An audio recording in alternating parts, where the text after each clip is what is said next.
I am Gustavo Tolosa. I'm here in Dallas, Texas, and I am here every Thursday at 11 a.m. Pacific time. I am the host of the Dr. McDougall live webinars, only that today we have a very special guest that we have had a few times and that you all love to see and hear. And his name is Dr. Doug Lisle. He's a psychologist for the McDougall Wellness Program and the Director of Research for True North Health Center. And of course, he has an impressive biography that I will not read to you all, but you can, of course, visit his website at esteemdynamics.org, which I will type in a minute so that you can see it and read about him. Dr. Lisle has lectured at Stanford, Cornell, and other universities, and he is the co-author of The Pleasure Trap: Mastering the Hidden Force That Undermines Health and Happiness, a wonderful book. He is also the founder of Esteem Dynamics, and you can go to his website and read about that. And also you can have schedule an appointment with him. I have had the pleasure of meeting him in person several times, and I can humbly say that he's a good friend of mine now, and I can tell you all that he is one of the most brilliant minds, and I mean it, that I have met. And 15, 20 minutes with him can really make a difference in your life. So I really encourage you to go to his website. His fees are very, very reasonable and very worth it. I really want to encourage you to make an appointment with him, a private session that you can do online. Anyway, so today we have an interesting topic. We did a few weeks ago a webinar on anxiety and panic attacks. I would recommend that you all go back to the website, drmcdougall.com, and that you watch it again, because there is just incredible amounts there of information that you must hear. And sometimes we have to hear it several times to process it. There are, I'm sure, answers to your questions there. But today is the same topic. It's just that today it is entirely a Q&A session. Many of you have already submitted questions, so I will read those first. And then if we have time, I will read the questions that you are typing in the chat box. So now, without further ado, I would like to welcome Dr. Lisle. How are you, Dr. Lisle, in California? Great, Gustavo. Great to see you, as always. Very good. Yeah. Thank you, Dr. Lisle. It's always a pleasure to see you and have some time to talk about important issues. So are you ready to just jump in with the questions? You are always ready. Sure. Very good, very good. So let me see here if I can get the questions that people have submitted. And here's the first one. Hold on just a minute. Let me get that here.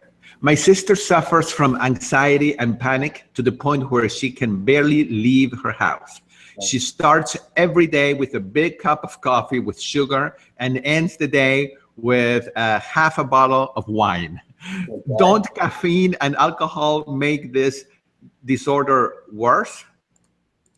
Yes, they do. So let's talk just a little bit about this. What caffeine is it's effectively going to cause a rise in adrenaline, and more or less that's what a panic attack is a big rise of adrenaline. So the coffee is not helping.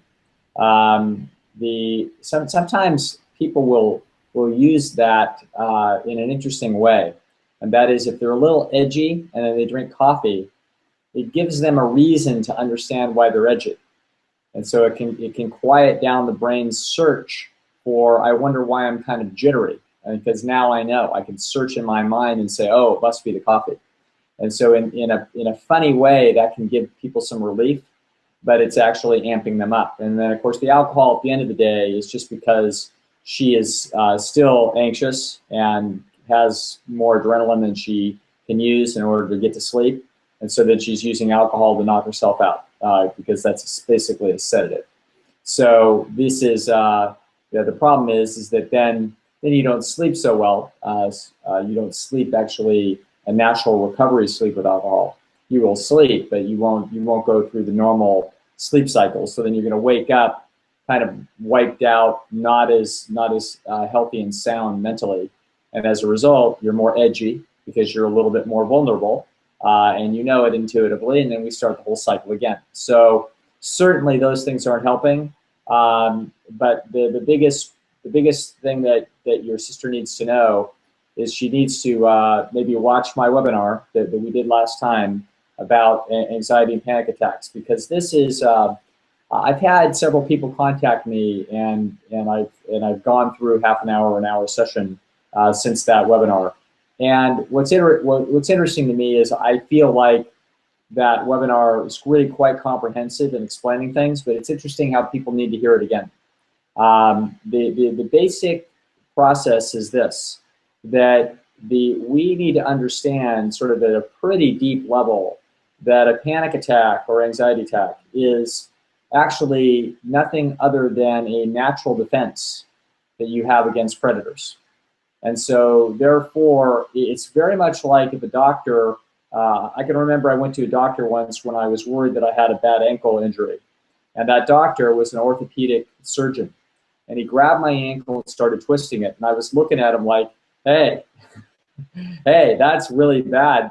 You could injure me. And he started chuckling. He's like, I know what I'm doing. I'm not going to injure you. I'm checking on the situation. And I could remember starting to relax a little bit, even though I didn't fully trust him. And of course, I could have trusted him, but I didn't, because he was causing the very thing that caused me so much pain. And then he said, look, your ankle's actually going to be fine. Nothing's torn. So he knew. And then the pain that I had been experiencing was not anxiety provoking from then on out. In other words, he just said, be careful, you're going to be fine in about a month. And I'm like, okay, now I can quit worrying. Whereas for the previous 2 or 3 weeks, I was very worried that I had an injury that was going to require surgery or something big. In the same way, when people have panic attacks, they are very much aided by understanding that the panic attack is not something wrong with them. It, in fact, is a biological defense against predators. And once you understand that that's what it is, it can very much take the edge off of it just like that, because you understand. And then, of course, the most important thing after that is to understand that we make ourselves break the freeze that we have as a prey animal. When you're in a panic attack, you feel frozen. And you feel frozen because you're designed by nature to freeze to make sure that the predators don't see any movement.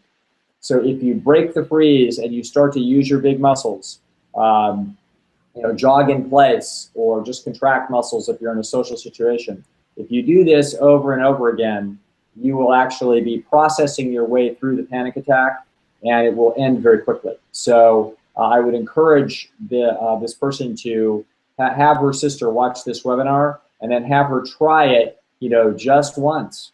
Just try it. And because believe me, once a panic attack starts, they will typically last for an hour, and the person will be very uncomfortable as it essentially sits and waits for the big cat to leave where your hiding place is. Okay, so you will sit there for an hour as that tiger, lounges around in the grass, and you are designed by nature to not move a muscle until that thing leaves.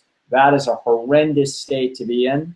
If you get up and start moving and bring on the crisis effectively, and then find out that there's no predator that's going to get you, you will move through this process in a matter of a few minutes, and you'll have tremendous relief. And this is the way we start breaking apart this problem. Right, and you explained it in detail in the last webinar. So like you said, it would be good for people to re-watch it. This is a question that comes from a first grade school teacher, wondering what your thoughts are on how food affects anxiety. She says, I know that I've seen a few webinars where you say that ingesting some sugar and flour is okay, maybe they're not even addictive, but she says once a month when we have our classroom birthday party and serve cake, I see an instant behavioral change. The loud, aggressive children get more riled up and the anxious children get more aggressive. Yes, Probably that's not the food. It's what this is going to be is this the social situation has changed, and so there's a celebratory process going on, and as a result of that, the rules of the social expectations have shifted, and essentially school's out. Okay, and when school is out, boys start running around and yelling, and then all it takes is one to sort of break the frame, and as soon as the frame is broken, then there's all kinds of imitators, and everybody starts jumping in. So one thing that's very interesting, just to sort of capture this so that you understand it, is that all of us know what it feels like to, I'm trying to think of the situation where you can be in an elevator. And if you're in an elevator, everybody's kind of be a little bit tense because you're in a constrained space. And then as soon as you leave the elevator, you can feel a relaxation. And there's many situations like this. You can be, I watched this, for example, at a McDougall Advanced Study Weekend. So for 50 minutes, people are listening to a lecturer, and they're actually having to constrain their behavior. They may be wanting to turn and talk to their friend. They may want to roll their eyeballs. They may want to get up and leave, but there's a social expectation to just sit right where you are and do what you're doing. And then as soon as it's over, we break the frame. And then pretty soon everybody's talking like crazy to their neighbors and their friends. They're getting on their cell phone. And it's like suddenly the lid is left off, is off the pot. And this is human nature. So what she's actually observing is that there's been a lid on these kids. And then when you do the birthday thing, the lid's off. And so that's what you're actually observing. You're not observing the effect of the food. You're observing the effect of the social expectations of the situation. Yes. All right. Very good. Thank you. That actually makes a lot of sense. Yeah. A very short question here. I love chocolate, but it seems, of course, I love it too. Yeah. I love chocolate, but it seems to make my anxiety worse. Is that really possible? Yeah, I don't think so. I don't think that that's really doing much of anything. I think that people by nature will look for patterns, and they will then, if they ever hear about a contingency or a pattern, they will start to see it. And so if I told people today, you know what, it's been shown that that there's more red Toyotas, than there are red of other cars, then people would start to see that contingency, and they'd say, no, I've seen it. And this is what Daniel Kahneman and Amos Tversky were a pair of social cognition psychologists. Kahneman was at Berkeley and Amos Tversky was at Stanford. And for many, many years, they collaborated together on trying to understand how it is that human beings come to make these inferences. And actually, Tversky passed away finally, and then Daniel Kahneman was the one of the two that went on to win the Nobel Prize. So he's the only psychologist in history to ever win the Nobel Prize. And for their work in understanding these processes about how it is that people come to make the inferences that they make. And one of the reasons why people see things the way they see them is for what Kahneman and Tversky called the availability heuristic, which is that once you have it in your mind and it's easy to observe an event consistent with that, then you see the contingency. So all it would take was the notion that chocolate is kind of a bad thing, and that anxiety is something that I don't like, and that sort of chocolate causes some bad things in my body, and then that's all it takes. Okay, that's all it takes for people to then essentially wrap a theory around that, and then they see the contingency. So this was very important information, that great insights on Kahneman and Tversky's part to understand how we wind up with essentially incorrect inferences about what is causing what. And these are notorious in psychology, and 1,000 of them have been observed, and this would be one of them. So that the chocolate's not causing your anxiety any worse. It may cause your stomach to be a little uncomfortable, but that's about it. Right.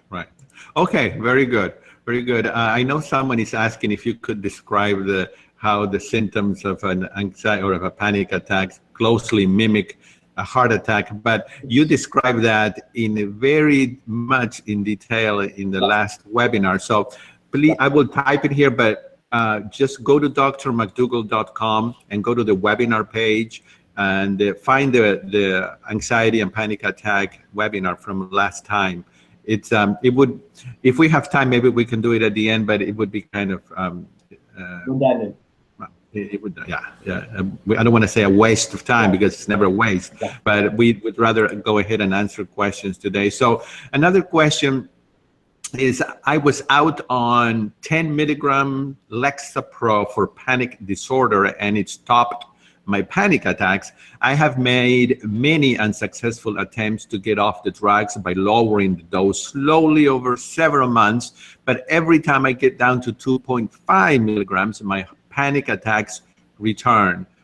What are your thoughts? I think I would say the following, and that is that if 2.5 milligrams of Lexapro, if that has you in a stasis and you are doing well, then I wouldn't be telling people that this is a terrible thing, etc. In other words, I'm pretty practical about how I approach these things. I would also, though, I think people are better off without any medications in general, and I'm not going to say that that's going to be 100% true, but I think it's close. So I would suggest that it's very unlikely that the person that's asking this question has ever approached a panic attack in the way that I've described. Okay, so I would suggest that you would at some point want to roll that Lexapro down very, very low to the point where you start having panic attacks, and then essentially challenge the panic attacks in the way that I'm describing. And the panic attacks have a very strong tendency to be essentially a classically conditioned chain, where once you've had one, you are hypersensitive to the adrenaline rises, which are associated then with anxiety.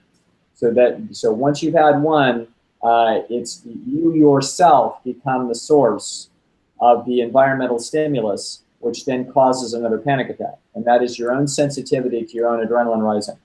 And so as a result of this, once you start to get command of the fact that that adrenaline rising does not have to cause a panic attack, all it needs to do is for you to start jogging in place and using your big muscles. And then you process your way through the very first panic attack in a very different way. What can then happen is that you can start to break apart the conditioning. So the next time you start to have the adrenaline rise, your mind is not as intimidated by this. And you are essentially, you may never have a second panic attack as a result of this. Or if you do, you process your way through that one.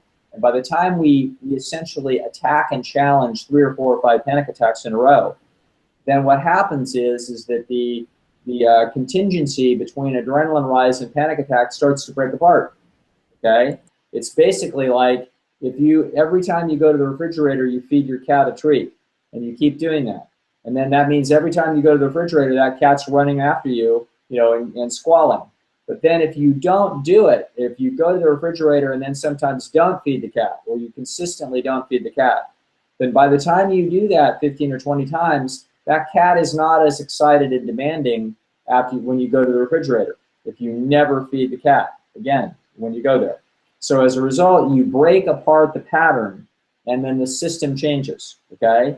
And so that's, I would prefer that someone challenge these panic attacks, and if that's the only thing, if that's the big thing that is keeping the person on the Lexapro, I would hope that we would be able to step around that problem and maybe defeat the whole thing and not have to be on Lexapro, which would be the ideal situation. Right. But that would be the ideal. Dr. Lisle, I think this is a very interesting question. I've actually wondered this myself. Someone asks, are there specific foods like greens or starch that can help keep anxiety at bay, or is it all about cognitive thinking and maintaining a good routine that reduces stress? Yeah, I don't think the food is a big deal. Okay, so everybody, food is like unbelievably important for your health. So it's really important for your cardiovascular system, and it's important for your cancer, and it's important for your type 2 diabetes, and it's important for your weight management, and it's important for everything under the sun when it comes to your physical health. But it's not having that profound of an impact on your mind. Okay, so it can, in the sense that there's going to be indirect ways where food can be having a huge impact. So if a person has sleep apnea because they've got too much fat and they're suffocating themselves, then effectively the food is indirectly causing tremendous mental problems, okay? But these situations are quite indirect. And so we need to understand, again, because we're a food place and we are incredibly interested in the connection between food and health, that people that come to me already have this sort of Kahneman and Tversky link about the fact that, you know, doesn't the food cause the autism? Doesn't the food cause the depression? Doesn't the food cause my anxiety attacks? Doesn't the food cause my boyfriend to not, you know, be that happy with me? It's like, no, it doesn't. Okay, so the food is great to do a great job with the food so you feel better in your life. Like here's a connection. Here's another indirect connection. If you exercise, you feel, not only do you dissipate stress, that will have an impact on your psychology very directly, interestingly enough. So if you do that, then you're more likely to eat better. You're more likely to eat better, you feel better. Now you're not likely to eat a bunch of junk food. If you eat a bunch of junk food, you don't feel so good about yourself, then you're probably not going to exercise. Well, if you don't exercise and you're eating junk food, then you're also less likely to sleep as well. Okay, so it's going to turn out that if you're eating a bunch of salty, junky food and you're not exercising, you don't sleep as deeply and as well. Well, now you're sort of more fatigued and et cetera, so you're just not feeling as good. So all of these things contribute to your mental well-being. Is it possible that this could be associated with anxiety? All of that, maybe. It's more likely that exercise, for example, directly, far more than any food content, is going to have a bigger impact on anxiety in general, because it is through exercise that we are dissipating adrenaline and also probably going through a very mild inference that we know we are in better physical condition and therefore more able to respond to challenges in the environment. So this is a very subtle, low-grade inference that is going on that probably influences our self-confidence and reduces anxiety. Right, right. Yes. Very good. Thank you, Dr. Lisle. And another question here by another listener. Can Dr. Lisle address how to get off antidepressants meds? I realize he probably isn't supposed to give medical advice, and I need to actually speak to my doctor when I decide to do this, but yes, I guess he's just saying, can you say anything? Of course I can. Okay, so what I would say is I would buy a book by Dr. Peter Breggin called Psychiatric Drug Withdrawal.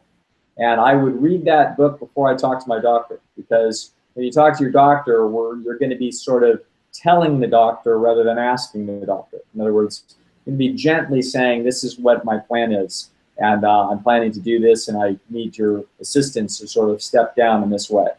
And so the notion is that we go down very slowly. We take our time. Some doctors are different. Some doctors want to move much more quickly. It's not like I haven't seen people get off antidepressants in a month. I have. However, I've also seen them put up with a lot of anxiety and stress and a lot of side effects of having pulled the rug out from under their brain that quickly.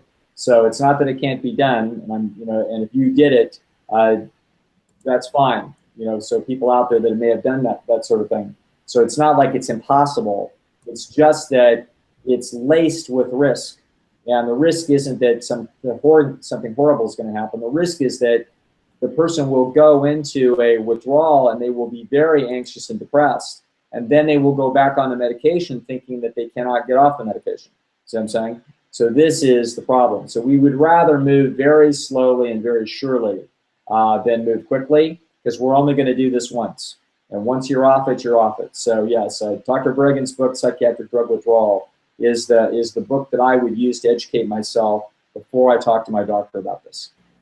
Very good. Very good. Thank you for providing the name of that book. Can you repeat one more time the name of the book? It's Psychiatric Drug Withdrawal by Peter Breggin, B-R-E-G-G-I-N. Yes. Very good. Right. Very good. Yes. What is your opinion on the connection between panic attack symptoms and hyperventilation? Well, the hyperventilation is it's a very similar, can be a very similar part of this process.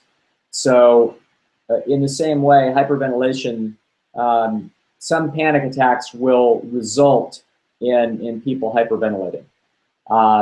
That's not very common, but it can happen. And as a result, sometimes people's balances of things can get off enough that they may faint. You know what I mean? And if they faint, this is not a crisis. If you're starting to hyperventilate, just get near the floor. The worst thing that's going to happen is that you may pass out, and then you will be fine. So, however, a good move if a person starts to hyperventilate is to actually do exactly what I would say, which is to start to move the big muscles. You start to move the big muscles, you will start to have oxygen demands that are now consistent with the hyperventilating that you're doing, and then you won't wind up with a whole imbalanced situation that could lead to fainting. So this is the same strategy is useful. So but if you start to get faint, just get closer to the floor. No problem. You'll survive. You're not going to die of a panic attack, and you're not going to die of hyperventilation. The only thing that could be very serious is if you faint when you are higher up, you could fall and hit your head, and that could be very bad. So just get low, and you'll be fine. One of the strangest things that you'll see in life, you'll see it in the movies, is you'll see if a person faints or goes on the ground, everybody's in such a rush to get him back up. Everybody's like, oh my God, get him up. There's no reason to get people up. The ground is a very good place to be if you're in trouble. That's why you head for the ground. There's no disaster if somebody's on the ground. Some little old lady faints and everybody's like, well, help her up, help her up. Don't help her up. Let her just sit right there. Okay. The entire system is designed to try to optimize her likelihood of survival. You just let that little lady sit on the ground or lie there for a little while and take her sweet time, and that's the same way you treat yourself. Okay, so no rush, no panic. If we're on the ground, we're on the ground. No harm done. Right. So there actually, because what you said is, I had read somebody typing here in the chat box. Someone typed something about fainting. So that's actually possible then. Connection with anxiety, with a panic attack. Possible. Yeah, one of the old strategies for hyperventilating is if a person does that consistently, then if this is some sort of a characteristic of them, they will tell to carry along a paper bag and to breathe into that paper bag, because they're essentially over-oxygenated, and by breathing into the paper bag and breathing in and out of that paper bag itself, you essentially increase the carbon dioxide levels, and then you stabilize the system. It's a rare incident for an individual to have that situation, and if they do, by the time they manage it a couple of times with a paper bag successfully, they'll start to break apart essentially the panic that drives that. But long before we get there, we're in a panic attack, and what we need to do in that panic attack is break the freeze and start marching. Start moving the big muscles in your legs. Start essentially running from the predator. And if we do that, this will start to break apart the system. Very good. Dr. Lisle, just a minute ago, you mentioned the book, and I have it here. Is this the book? Okay. Yes. And I typed it here in the chat box if anybody wants to get that book. All right. Another question here is, have you had success in patients using methods to slow and deepening, I guess, breathing when experiencing symptoms? Yes, it's interesting. This is a standard treatment, and it is sometimes successful.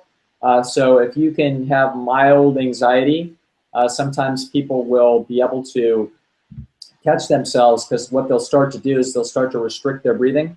And the reason I believe they're restricting their breathing is because adrenaline is causing them to want to hold their breath, because by holding your breath, you raise your blood pressure. And by raising the blood pressure, you will drive blood away from the viscera out into the big muscles. So the restriction of breathing is actually part of the defense system of the predator defense system that is actually getting you ready to run for your life. Now, some therapists will say, well, what we're going to do is we're going to stop that process from happening. And this is a little bit, this is sort of dicey business, where you're starting to have an adrenaline rise and you're starting to constrict your breathing. But the system tends to be a redundant set of signals that essentially cascade on themselves. So as you start to restrict the breathing, you start to feel more panicky. And as you feel more panicky, a lot of other things are happening. The heart rate is increasing because it's getting ready to run and use more blood. You're getting very antsy and wanting to move, but you also feel frozen. You're also searching around for the predator, so you're trying to figure out what's happening and you can't figure it out. So your mind is racing. There's a lot that's happening. Now, so obviously, one technique that the world of psychology has come up with is to try to have people regulate their breathing, to essentially try to stop it at that point with that particular system, and try to get them to breathe easier and more deeply, etc. Now, I have not found that to be effective for people, because this is going exactly counter to the essentially hormonal cascade that is going on behind adrenaline. So what I tend to find that once that horse is out of the barn, we're not going to like push it back in the barn by trying to relax and do deep breathing. Now, I do think that if people actually practice this in sort of a meditative fashion, that they maybe get really good at stopping it really early, okay? As it barely starts to feel an adrenaline rise and they start to feel themselves constricting their breathing a little bit, they may well be able to then go into a well-practiced deep breathing process that essentially calms that system down before it rises. I haven't worked with people extensively enough with that technique to find out how applicable it is to how many people. My experience has been that most people with panic disorder and major anxiety, it's pretty forceful, and we're probably not going to be able to nip it in the bud very easily. So my success with this, it's not my success, it's the patient's success, but the success of a more bold and counterintuitive treatment like using the big muscles, yeah, it seems to be very effective, and that's what I would recommend people do first. It's not like I wouldn't tell them, hey, might not be a bad idea to practice relaxing breathing, but I don't think that's likely to be as aggressively successful, and so that's what I think about that. Right. Okay, thank you. I know that in the previous webinar you talked about medication and if they're really helpful and safe, and you also talked about when they might be prescribed or not, and and then you talked about non-medication treatment and other things. So we're not going to talk about that today, and I will put here in the chat session the link to your webinar. But someone is asking a more, I guess, precise question, and so this one says, "What can you do about Hashimoto's and anxiety?"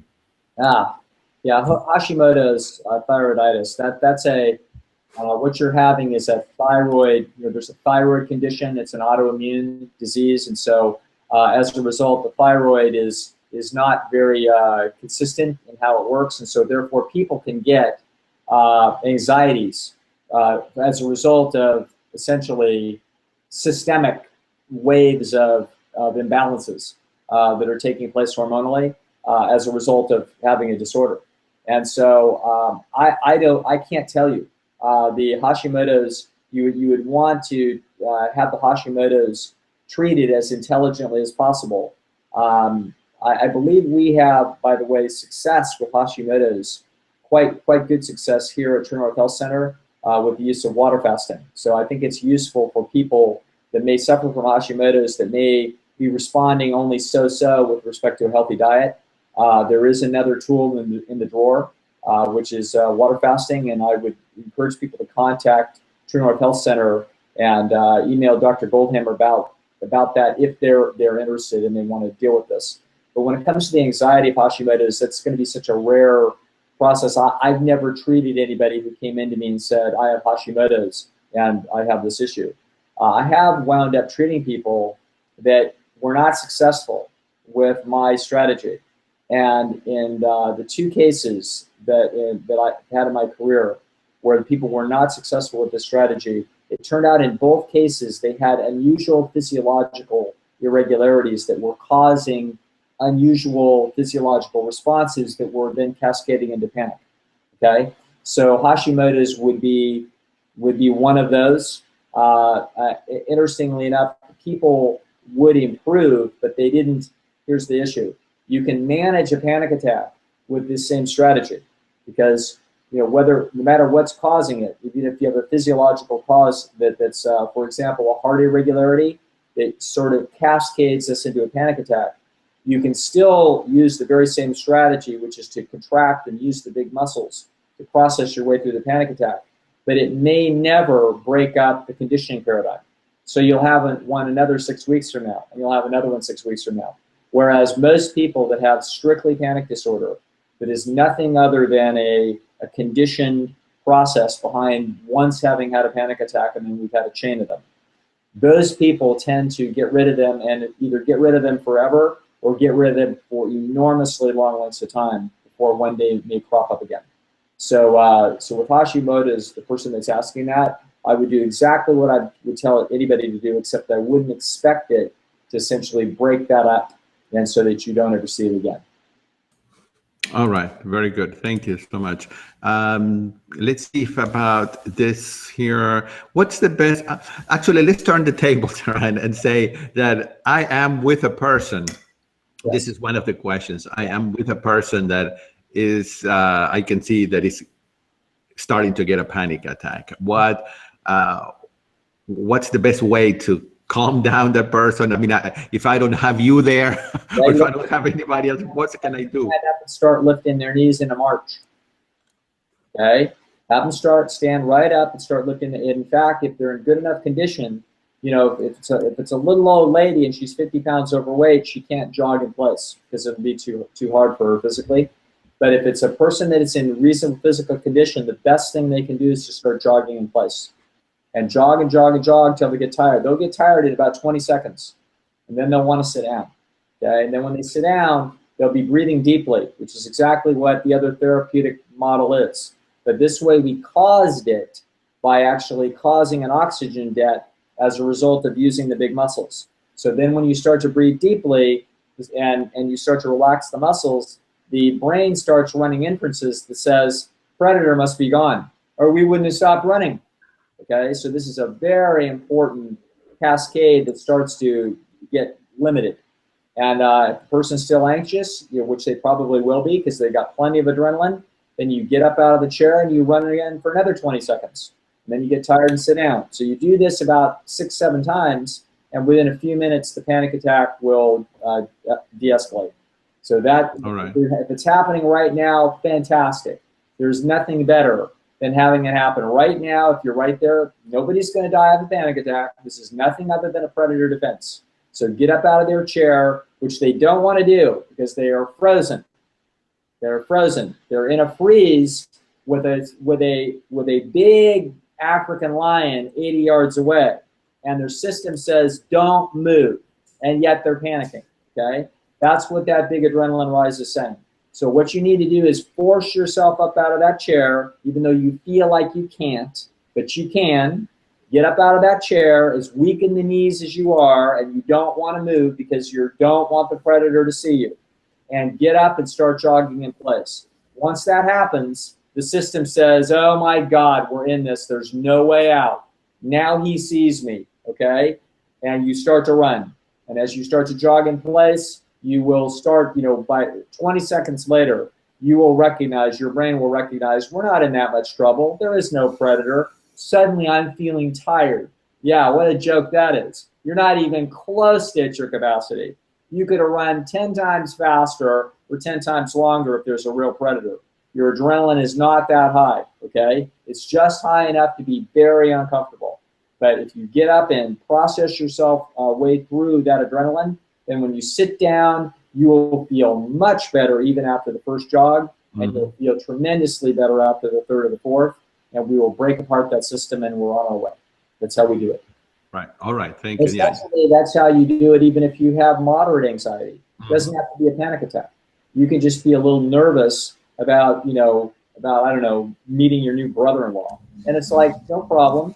Just go out behind the edge of the building, and then jog in place for about 15 seconds, and then catch your breath, and then walk in there, and you'll be much less anxious. So it doesn't require a panic attack to use this. This can be used in any circumstances.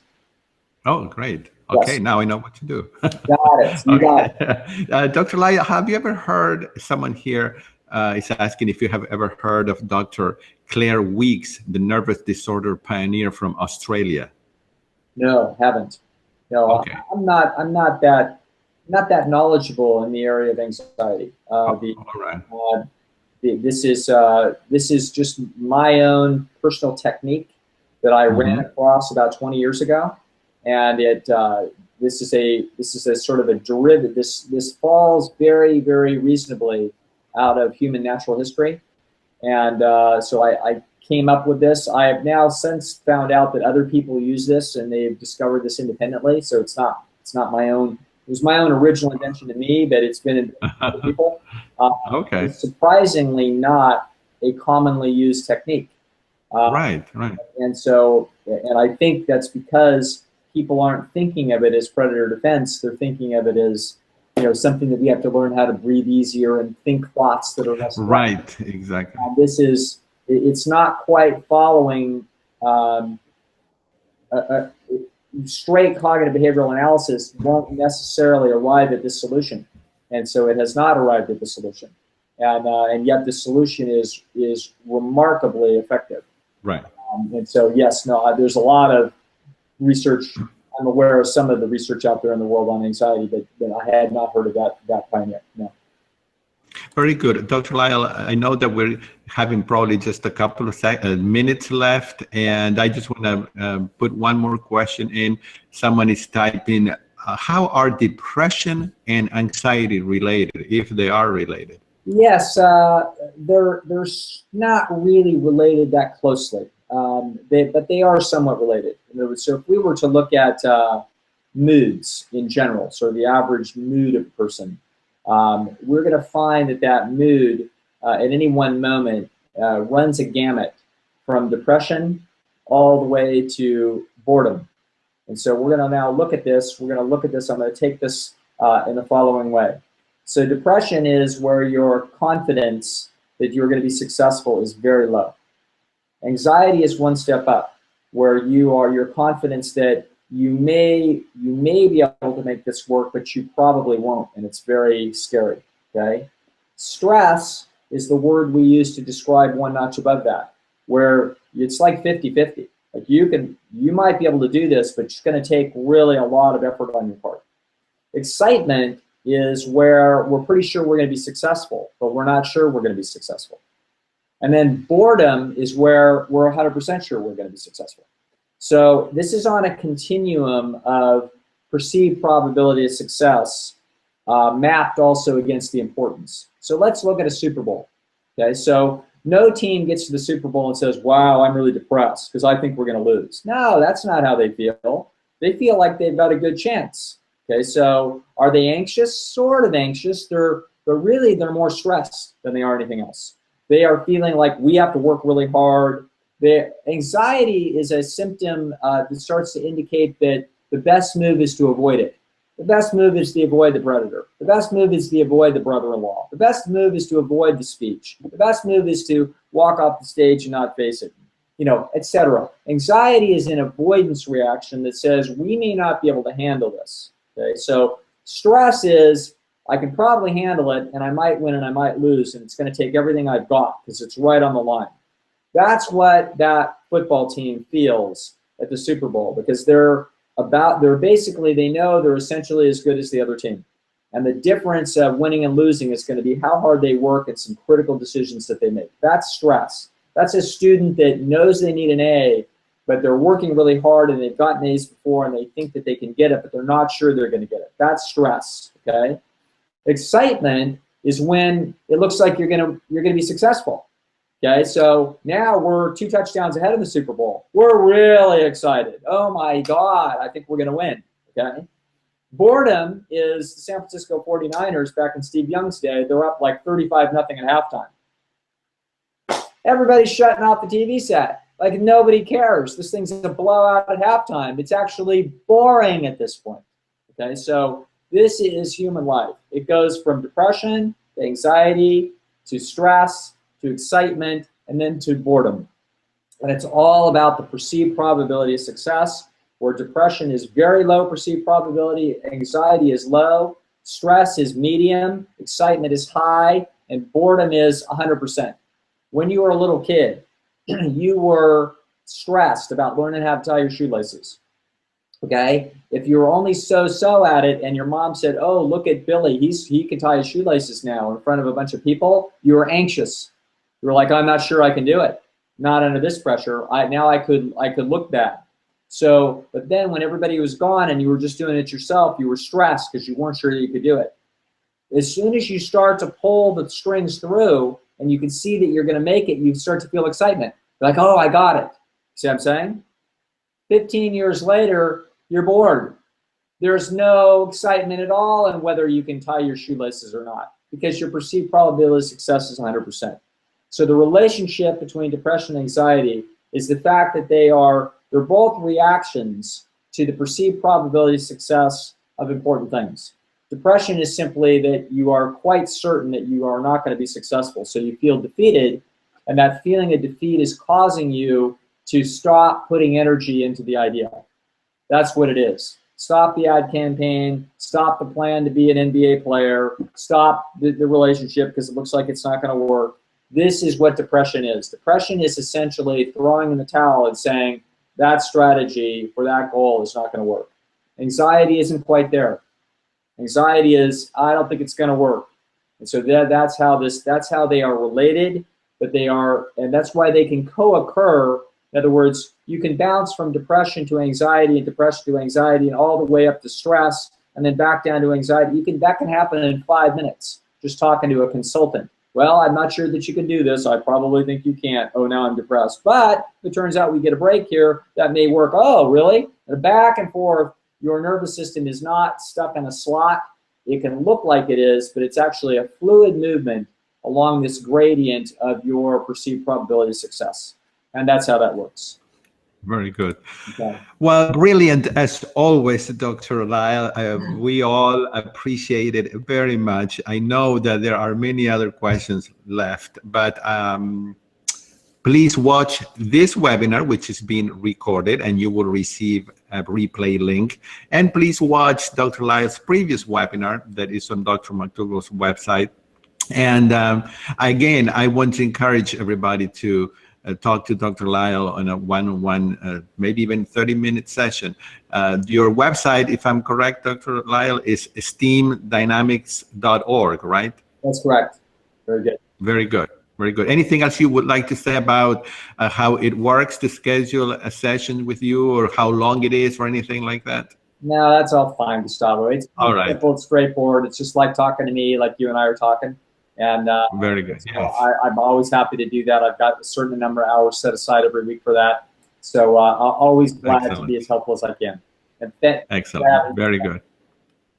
Next week, everyone, we have Dr. McDougall back, and he's going to talk about a very popular topic, which is elevated blood pressure and or high blood pressure. And so I encourage you all to go to his website and register for this webinar, and you can submit questions. We will see you next week. Thank you again, Dr. Lisle. And hopefully we will see you the second Tuesday in November. That's kind of our date, every second Tuesday of the month. Have a great weekend, and everybody else have a great weekend. Goodbye, everyone. Bye-bye.